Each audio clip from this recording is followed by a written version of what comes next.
It's just such a beautiful space. You kind of come in at grade level, and the backside you're 30 feet in the air, which kind of makes it unique. And you're looking out into the trees, and even though we're surrounded by houses, you don't really feel you're surrounded by houses. So you get that privacy really quickly, and the treehouse effect. Of course, when in here, and it's still like even sitting here, it's just how quiet it is.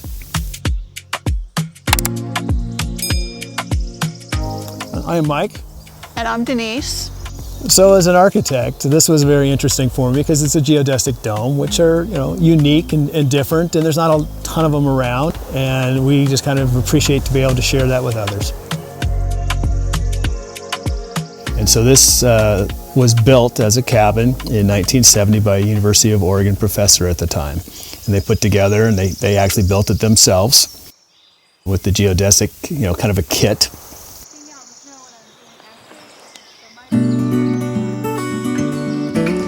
So welcome. This is our 750 square foot dome suite dome, and we're gonna go do a tour. Come on in.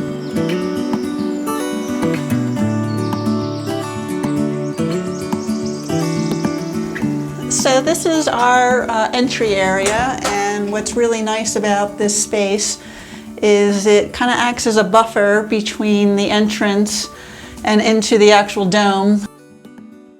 Obviously having snowshoes here, a lot of people bring their skis, snowboards, bikes, their dirty boots from climbing all day or something like that, and they have just an easy place to just drop everything they want and then be able to go ahead and enter the dome.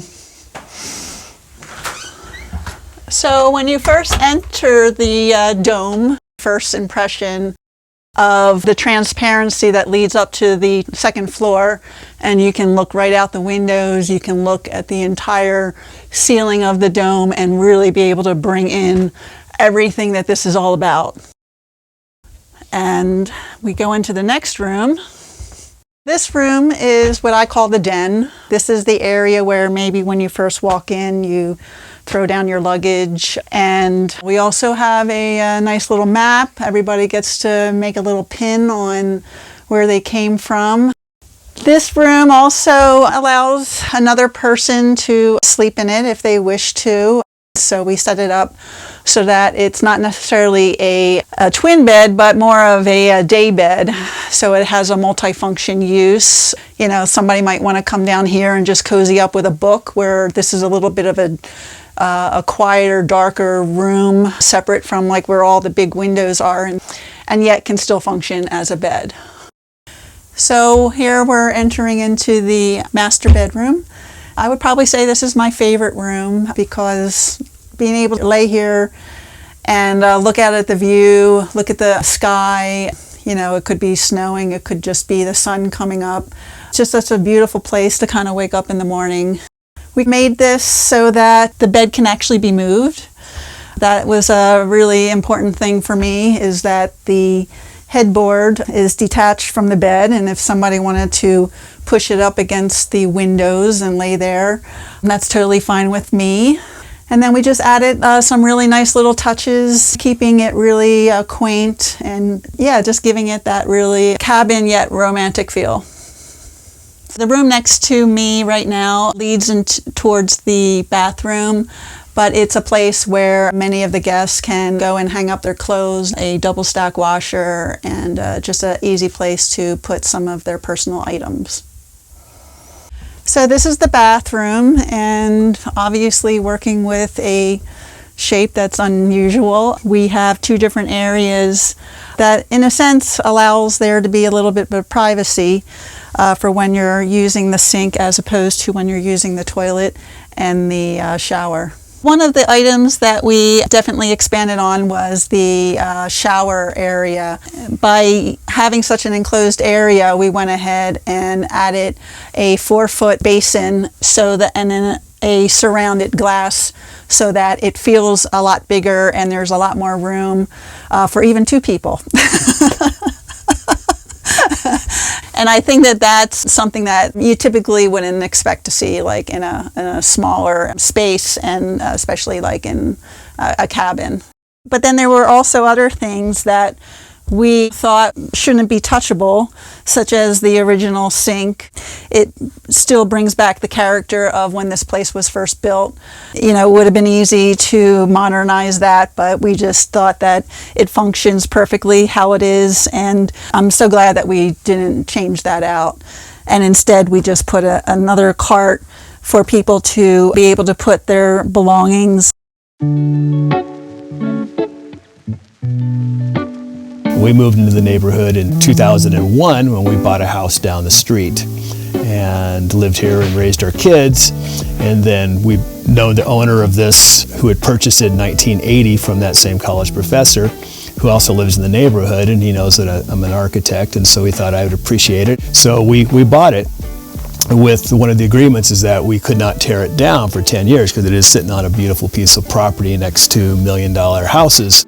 So we determined that's fine, we will turn it into an Airbnb. And so we purchased it in September of 2018, did a remodel of it because it was quite interesting at that time. It had a series of 5 bunk beds all the way up to the ceiling up here, and so we kind of cleaned it up and simplified it and stuff.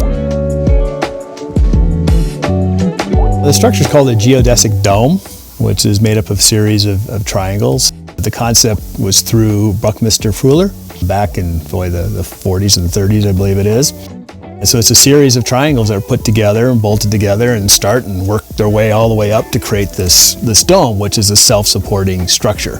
And that's hence why the floor is floating, because it doesn't have the structural integrity to hold the floor up. So the floor is framed from the ground up, and that's also part of the reason you don't have the structure touching the walls, which also works with the airflow to help the airflow through the building to make it more comfortable and stuff.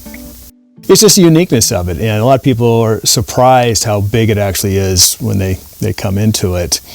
You know, obviously if you were building from scratch, you'd probably do a lot of things differently in this, but it is kind of what it is, which creates its charm.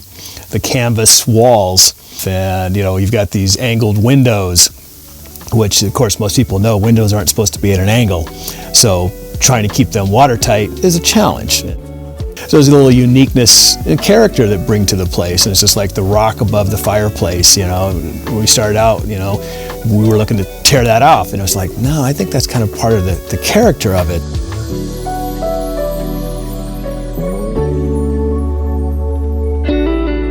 So we've basically went around in a full circle, and now we're gonna head on upstairs. So when you're coming up the stairs, we're heading into the kitchenette area. Much of this was pretty much designed very similar to what you might find in a tiny house. Many of the appliance companies have been making smaller appliances, so we obviously took advantage of that by putting in things that take smaller footprints, such as a smaller size 18-inch dishwasher, a smaller refrigerator, and then even tabletop 2-burner stove, so that it could be taken off if nobody's using it, and it allows them more space on the counter, or they can leave it as is. This up here was an addition, and the problem was all the windows in this entire place, none of them were operable. When you did cook, even boiling water, basically it had nowhere to go. So we went ahead and framed in this window.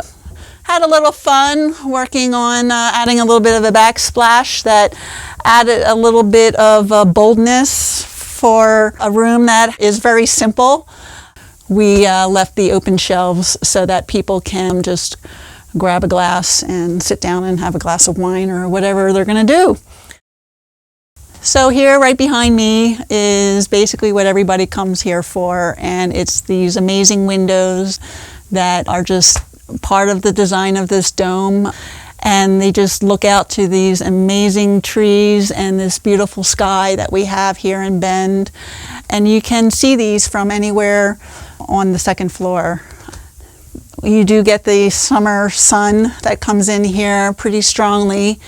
Our first thought was, how do we cover them without taking away the view of the windows and everything? So we had to kind of come up with our own kind of solution. It makes most sense to have your little eating area right here.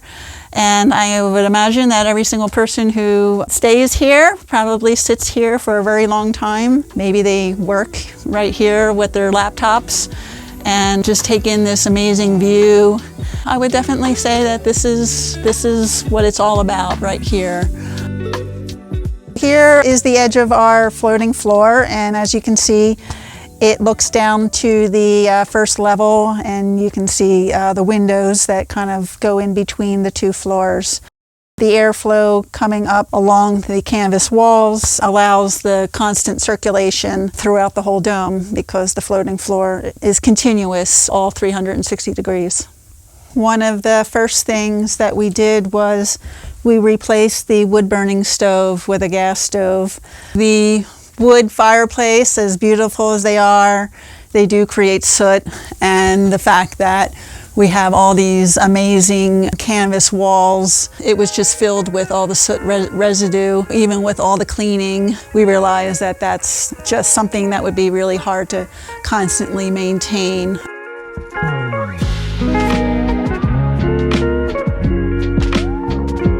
We've showed you all in our inside area, which it connects with the outside. We wanted to make sure that we had just as much outdoor space as well. Let's go on and check those out.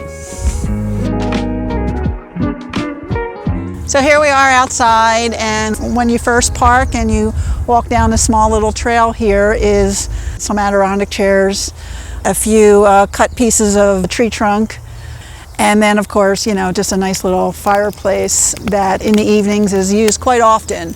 Tends to be a little cool in the evenings with our high altitude. So enjoy this being, you know, just an extended part of the dome into the outdoors. Aside from this area, we have two decks. We have an upper and a lower deck, and each of them go around the two different sides of the dome. And as I mentioned, the dome literally sits on a hillside, so that's one of the reasons why there's two different levels.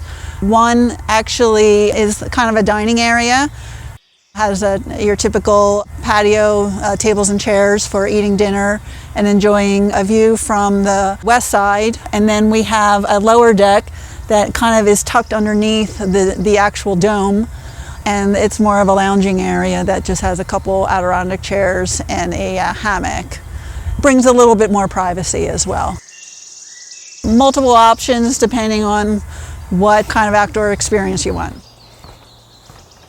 So down here on the bottom deck, aside from having a place for you to kind of tuck away underneath the dome, because technically you are underneath the dome, a lot of this was basically built right into the rock crop that exists on the hillside here, as you can see. There was once a trap door that was the main entrance when this was first built in 1970, and probably went on for about a good 10-20 years, we want to say. That was the entrance to this whole dome, was through this trap door right here, using kind of like a pull-down ladder.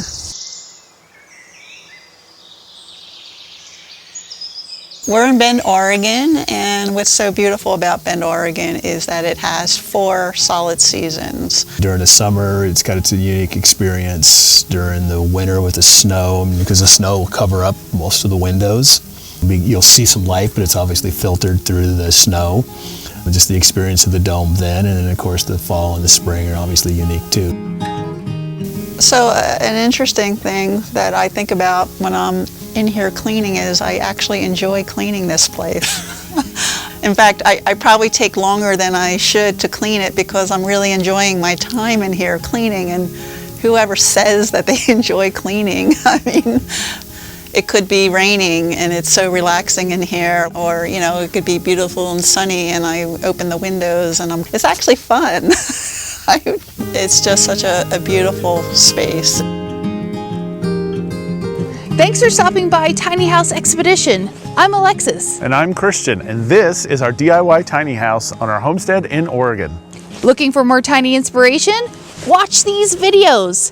But if you're looking for something specific, visit our channel homepage to browse tiny homes by category. And don't forget to subscribe. Hope to see you soon.